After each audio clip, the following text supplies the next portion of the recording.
Hello friends, नमस्ते। पिछले दिनों मैंने बुल्गारिया पे आपको एक अपडेट दिया था कि डायरेक्ट प्लेसमेंट है बुल्गारिया में। जर्मन आपकी अच्छी है, इंग्लिश नॉलेज आपका अच्छा है, तो उसमें फिर उनको कोई सर्टिफिकेट की भी ज़रूरत नहीं है। उसके रिगार्डिंग हमने आपसे प्रोफाइल मांगे थे, सीवी रिज्यूमे वगैरह मांगे थे। तो जो रिज्यूमे हमारे पास आए उसमें से पहले 9 रिज्यूम्स जो भी हमको ठीक लगे वो हमने आगे फॉरवर्ड किए सबसे पहले, और उसमें से 2 लोगों के इंटरव्यू हो चुके हैं ऑलरेडी। 2 में से एक का सिलेक्शन हुआ है, एक का रिजेक्शन हुआ है। जो सिलेक्शन हुआ है उनका नाम है फूजिया, और उनको क्या ऑफ़र किया गया है वो मैं आपको बता देता हूँ और किस तरह से उनका प्रोसेस रहा। इसके रिगार्डिंग मैंने कुछ इन्फॉर्मेशन यहाँ नोट की है। उनको सैलरी जो ऑफ़र हुई है फाइनली वो हुई है 2200 BZN, मतलब बुल्गारिया की जो करेंसी है वो आप चेक कर लोगे, शायद 45 रुपीज़ पर BZN कुछ होता है।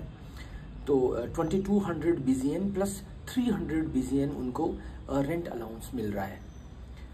और उसके अलावा जो ये टोटल जो उनका ज्वाइनिंग रहेगा उसमें 5 से 6 महीने लगेंगे, क्योंकि आपको पता होगा कि यूरोपियन यूनियन वालों ने जिस तरह की रूल्स बना रखे हैं कि उनको एक एडवर्टीज़मेंट देना पड़ता है कि सबसे पहले वो यूरोपियन यूनियन के लोगों को प्रीफर कर रहे होते हैं डायरेक्ट प्लेसमेंट में, तो नहीं मिलते तो फिर बाहर के लोगों को ले सकते हैं।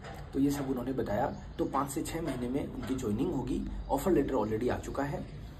और ये जो उनका प्रोसेस हुआ, ये वो सबसे पहले हमने रिज्यूमे शेयर किए।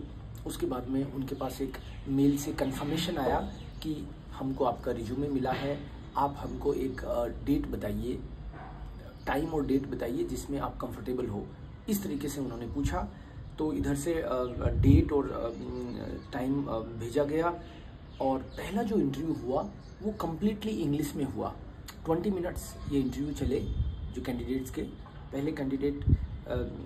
पहला इंटरव्यू जो है वो 20 मिनट्स का चला, इंग्लिश में चला। उन्होंने कंपनी के बारे में एक्सप्लेन किया, है ना, चीज़ें पूछी, कुछ बताई। तो दोनों तरह का एक मिक्स मामला था, है ना। केवल क्वेश्चन ही पूछ रहे हैं ऐसा नहीं, उन्होंने अपनी कंपनी के बारे में, काम के बारे में थोड़ा डिटेल से एक्सप्लेन किया। और उसके बाद में उनको एक नेक्स्ट असाइनमेंट मिला ये इंटरव्यू कंप्लीट होने के बाद में। और उस असाइनमेंट में इनको 300 साढ़े 300 वर्ड का एक ऐसे लिखना था। तो उस ऐसे में जैसे फॉर एग्जांपल एक जनरल आपको कितनी अवेयरनेस है चीज़ों को लेके, है ना। तो उनको तो खैर वहाँ के बारे में क्या जानते हो, और उस टाइप का सा टॉपिक था उनका। तो लेकिन कोई भी एक जनरल करंट टॉपिक भी आ सकता है जिस पे आपको ऐसे लिखना है। उसके बाद में नेक्स्ट राउंड के तौर पे ये जो ऐसे लिखा, ये 300 से साढ़े 300 वर्ड की उन्होंने लिमिट दी थी। उसके बाद में नेक्स्ट राउंड जो हुआ उसमें इन्होंने टाइपिंग का टेस्ट लिया कि आप टाइपिंग अपना करके बताओ, उनके पास भेजो। तो आपको एक टाइपिंग के लिए भी रेडी रहना चाहिए, क्योंकि जो काम है वहाँ पे आपको टाइप भी करना पड़ता है। तो उसके लिए वो चाहते हैं कि आपकी टाइपिंग भी ठीक हो। उसके बाद में नेक्स्ट राउंड के तौर पे मतलब टाइपिंग टेस्ट हो गया। उसके बाद में उनसे जो अगला इंटरव्यू हुआ उसमें इंग्लिश और जर्मन दोनों का हुआ वो इंटरव्यू, क्योंकि आप जब वहाँ पे एक तरह से ट्रेवल एडवाइज़र, इनकी जो पोस्ट है वो है ट्रेवल एडवाइज़र, कि एयरबीएनबी में आप ट्रेवल एडवाइज़र हो। लोग आते हैं, उनके आपको क्वेश्चन आंसर डील करने पड़ते हैं, क्वेरीज वगैरह उनका ना, किस तरह से वो आएंगे, कहाँ रुकेंगे, वो सारी चीज़ें आपको देखनी होती है। और ऐसे ही फ़ोन पे भी क्वेरीज वगैरह आएंगी तो वो इंग्लिश और जर्मन दोनों में होंगी। तो ये ट्रेवल एडवाइज़र का जो पोस्ट है, एक तरह से ट्रेवल एजेंट भी बोल सकते हैं जिसको हम लोग। ये जो आपका क्राइटेरिया है वो मेनली इंग्लिश और जर्मन का नॉलेज ही है क्राइटेरिया। उसमें सर्टिफिकेट आपके पास ना भी हो तो चलेगा, लेकिन B1 का नॉलेज तो कम से कम होना ही चाहिए। आपके पास B2 है तो और अच्छी बात है, सर्टिफिकेट नहीं चाहिए। लेकिन लैंग्वेज में तो आप डील तभी कर पाओगे जब आपको लैंग्वेज अच्छी आती है। तो ये जो टाइपिंग की स्पीड थी वो 30 to 35 वर्ड्स के हिसाब से उन्होंने एक्सपेक्ट किया था। और बाकी हमने कुछ 20 क्वेश्चंस की प्रिपरेशन शुरू की है।